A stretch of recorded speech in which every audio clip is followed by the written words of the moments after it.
Hello friends, तुमच्या सगळ्यांचं Chandra bakes या माझ्या यूट्यूब चॅनलमध्ये सहर्ष स्वागत करीत आहे. तर आपण शिकूया उकडीचे मोदक कसे तयार करायचे, ते पण साध्या आणि सोप्या पद्धतीने. तर त्यासाठी मी घेतलेलं आहे 1 वाटी डेसिकेटेड कोकोनट, 1 कटोरी गूळ आणि 1 कटोरी तांदळाचा आटा. हा तांदळाचा आटा जो तयार केलेला आहे ते रात्री भिजून तांदूळ ठेवलेले आहेत. तांदूळ ठेवल्यानंतर त्याला फॅनमध्ये वाळवलेले आहे आणि वाळवलेल्यानंतर त्याची ग्राइंडिंग केलेली आहे. तर ते असं बारीक तयार झालेलं आहे. तर 2 ते 3 चम्मच मी इलायची पण घेतलेली आहे. तर त्यासाठी आपण सारण तयार करूया. तर सर्वप्रथम आपण पाणी घेऊया, जे 1 कटोरी पाणी आहे. तर बघूया सारण कसं तयार करायचं.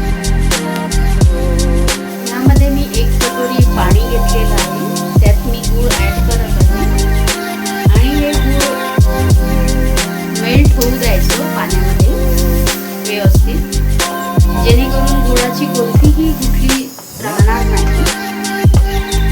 हे बघा, याने काय होणार की हे मेल्ट झालेलं गूळ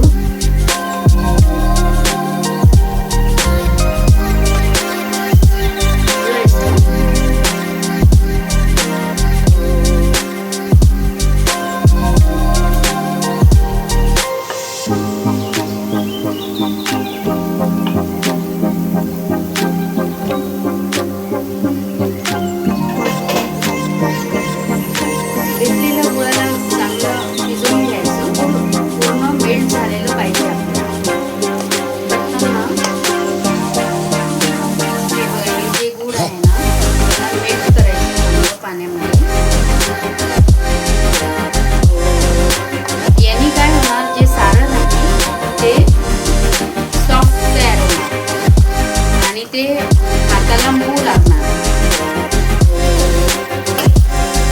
आता मी यामध्ये घालत आहे. ते डेसिकेटेड कोकोनट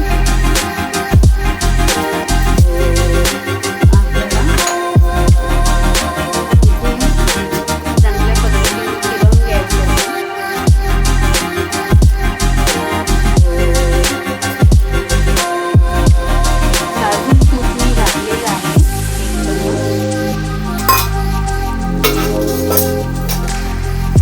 हे बघा कसं झालेलं आहे सारण, एकदम सॉफ्ट राहणार.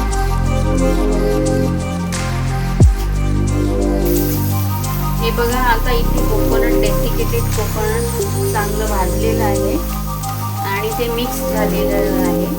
आता मी इलायची थोडी ॲड करते आणि हे सारण तयार झालेलं आता मी थंड करायला प्लेटमध्ये घेणार आहे.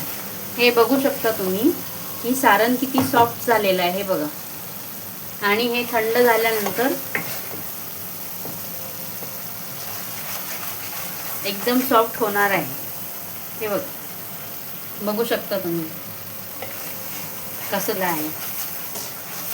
चला आता याला थंड करायला ठेवूया प्लेट. हे आपण थंड करायला ठेवूया.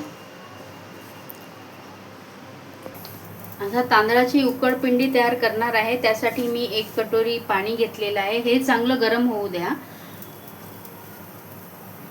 चांगलं व्यवस्थित गरम झाल्यानंतर आपण जे घेतलेलं आहे राईस आटा म्हणजे तांदूळ आटा, हा आपण इथे घालूया.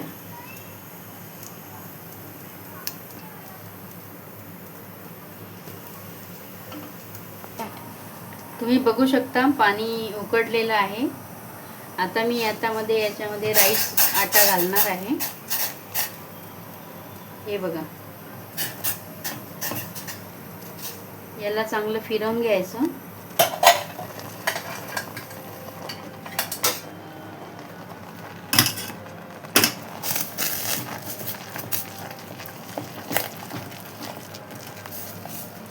आणि याला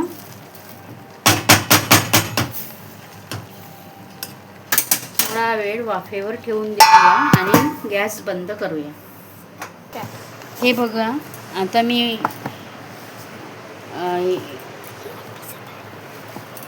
व्यवस्थित मळवत आहे पिठाला राईस आटाच्या आणि थंड करत आहे, जेणेकरून आपल्याला जी लाटी होईल तयार ती सॉफ्ट व्हायला पाहिजे. याला चांगलं मिसळवायचं, जेणेकरून कोणत्याही प्रकारची गुठली राहणार नाही. हे बघा,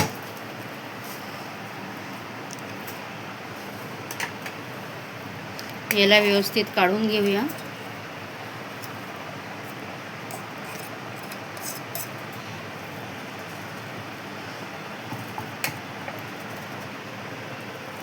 आता यामध्ये थोडं थोडं घी घालून याला सॉफ्ट करूया. तुम्ही बघू शकता आता सॉफ्ट झालेला आहे. ही बघा, मी तुम्हाला दाखवते. हे बघा,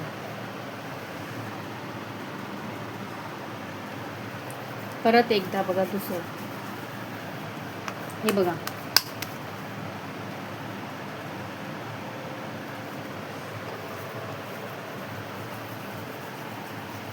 याचं आपण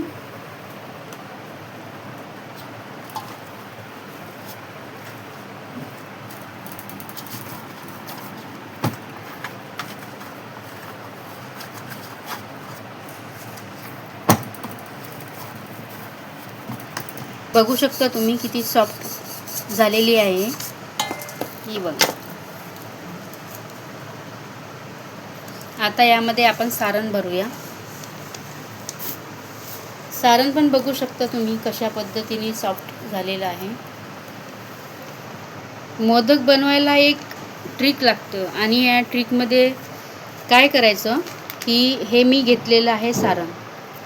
हे सारण बेसला ठेवायचं आणि ज्या आपल्या पाकळ्या असतात त्या अशा वरवर बनवायला चालू करायचं. हे बघू शकता तुम्ही एक एक पाकळी मी कशी बनवते. ही बघा, ही बघू शकता कशी पाकळी तयार होते ती. हे बघा, मोदक झाली. ह्या पाकळ्या तयार झालेल्या आहेत माझ्या. आता या स्टेजला काय करायचं, ह्या सगळ्या पाकळ्या अशा एकत्र घ्यायच्या अशा आणि याला ट्विस्ट करायचं. हा बघा कसा छान मोदक तयार झालेला. तुम्ही बघू शकता कसा छान मोदक तयार झालेला आहे तो. हे बघा, यामध्ये चपातीला कुठेही क्रॅक पडलेला नाही किंवा आलेला नाही. बघा किती सॉफ्ट चपाती झालेली आहे. आता यामध्ये आपण सारण भरूया. हे बघा, आता मी सारण भरते. हे भरत असताना ज्या पाकळ्या तयार करायच्या आहेत ते सारणच्या वर तयार करायच्या. हे बघा, हे बघा एक पाकळी कशी तयार झालेली आहे. हे बघा, बघू शकता ही बघा.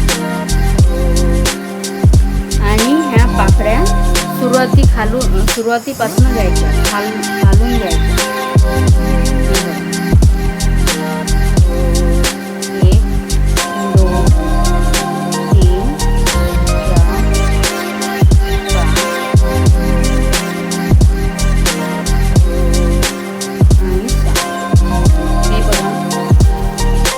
या स्टेजला हे सगळं एकत्र घ्यायचं आणि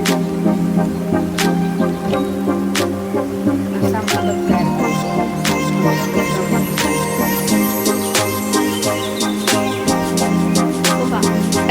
परत एकदा मी तुम्हाला बनवून दाखवते. यामध्ये कोणत्याही प्रकारचं क्रॅक आलेलं नाही. आता मी सारण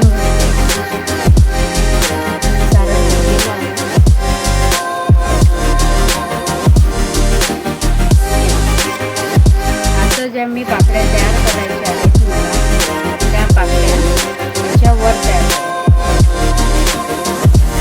हे बघा, हे बघा, 6वी पाकळी आपोआपच तयार होते.